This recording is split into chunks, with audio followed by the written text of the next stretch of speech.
वसुदेव सुतं देवं कंसचाणूरमर्दनं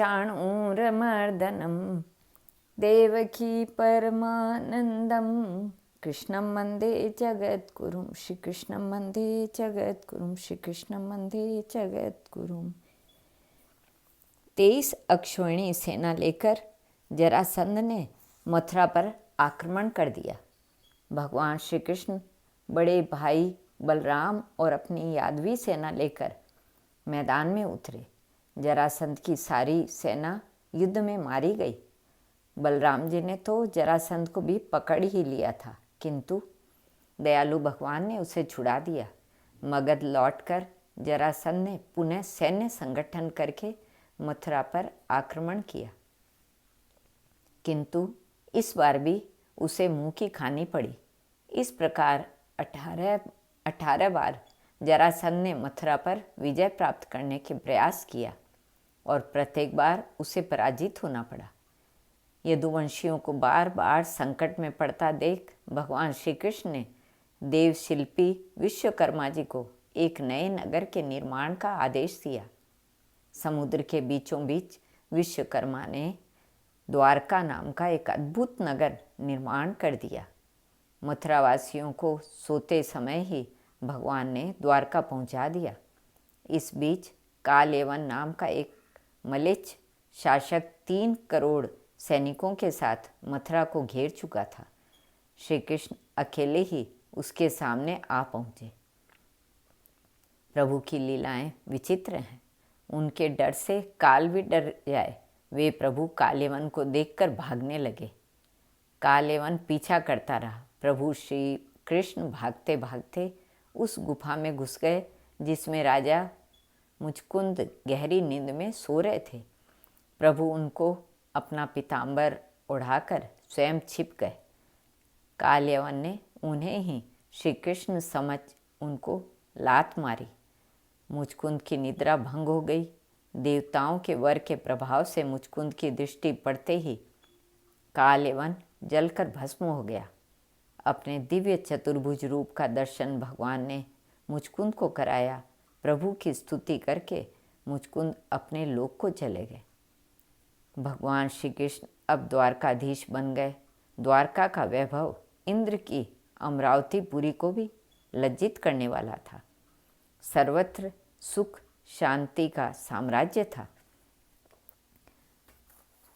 जब भगवान श्री कृष्ण भीमसेन द्वारा जरासंध वध करवाकर तथा उसके द्वारा बंदी बनाए गए राजाओं को मुक्त करके इंद्रप्रस्थ लौट आए, तब महाराज युधिष्ठिर ने राजसूय यज्ञ का आयोजन किया। उन्होंने भगवान श्री कृष्ण की अनुमति से वेदवादी ब्राह्मणों का आचार्य आदि के रूप में वर्ण किया। धर्मराज युधिष्ठिर ने सभी प्रधान ऋषियों के साथ द्रोणाचार्य, भीष्म पितामह, कृपाचार्य, धृतराष्ट्र, दुर्योधन तथा विदुर आदि को भी यज्ञ में आमंत्रित किया।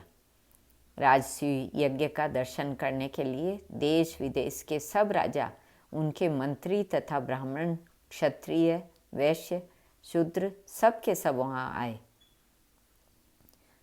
ब्राह्मणों ने सोने के हलों से यज्ञ भूमि को जुतवाकर राजा युधिष्ठिर को शास्त्रानुसार यज्ञ की दीक्षा दी। यज्ञ के सब पात्र सोने के बने हुए थे। विधि पूर्वक यज्ञ कार्य प्रारंभ हुआ। अब सभासद लोग इस विषय पर विचार करने लगे कि सदस्यों में अग्र पूजा किसकी होनी चाहिए। जितनी मति थी उतने मत, इसलिए सर्वसम्मति से कोई निर्णय न हो सका। सहदेव ने कहा, यदुवंश शिरोमणि भगवान श्री कृष्ण ही अग्र पूजा के अधिकारी हैं। यह सारा विश्व ही श्री कृष्ण का रूप है। समस्त यज्ञ भी श्री कृष्ण स्वरूप ही है। ये अपने संकल्प से ही जगत की सृष्टि, पालन और संहार करते हैं। इसलिए सबसे महान भगवान श्री कृष्ण ही अग्र पूजा होनी चाहिए। इतना कहकर सहदेव चुप हो गए।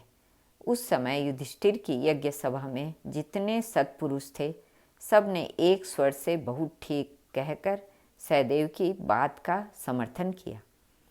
धर्मराज युधिष्ठिर ने सभासदों का अभिप्राय जानकर बड़े ही आनंद से भगवान श्री कृष्ण के पांव पखारे। उस समय देवताओं ने आकाश से पुष्पों की वर्षा की। अपने आसन पर बैठा शिशुपाल यह सब देख रहा था। भगवान श्री कृष्ण की अग्र पूजा देखकर वह मन ही मन जल भुन गया। उसने कहा, सभासदों, आप लोग अग्र पूजा के अधिकारी पात्र का चयन करने में सर्वथा असमर्थ रहे। बालक सहदेव के कहने पर आप लोग कृष्ण की अग्र पूजा कर रहे हैं, जो कदापि उचित नहीं है। यहाँ पर बड़े बड़े तपस्वी, ज्ञानी, ब्रह्मनिष्ठ महात्मा बैठे हुए हैं, जिनकी पूजा लोकपाल भी करते हैं। उनको छोड़कर यह कुल कलंक ग्वाला भला अग्र पूजा अधिकारी कैसे हो सकता है? यह लोक मर्यादा का उल्लंघन करके मनमाना आचरण करता है। इसमें कोई भी गुण नहीं है। फिर यह अग्र पूजा का पात्र कैसे हो सकता है? इस प्रकार शिशुपाल ने भगवान श्री कृष्ण को और भी बहुत सी खरी खोटी सुनाई। सभासदों के लिए शिशुपाल की बात सुनना असह्य हो गया। उसे मार डालने के लिए पांडव, मत्स्य, कैकय और सूर्यवंशी राजा हाथ में हथियार लेकर खड़े हो गए, परंतु भगवान श्री कृष्ण ने उन्हें शांत करते हुए कहा कि मैंने अपनी बुआ को इसकी 100 गालियां क्षमा करने का वचन दे रखा है। जैसे ही वे पूरी हो जाएंगी, इसका अंत निश्चित है। जब शिशुपाल 100 से अधिक गालियां बकने लगा, तब भगवान ने सबके देखते देखते अपने सुदर्शन चक्र से उसका सिर काट डाला। उसके शरीर से एक दिव्य ज्योति निकलकर श्री कृष्ण में समा गई। वह वैर भाव से ही सही भगवान का चिंतन करने के कारण मुक्त हो गया। श्री कृष्ण अर्पण।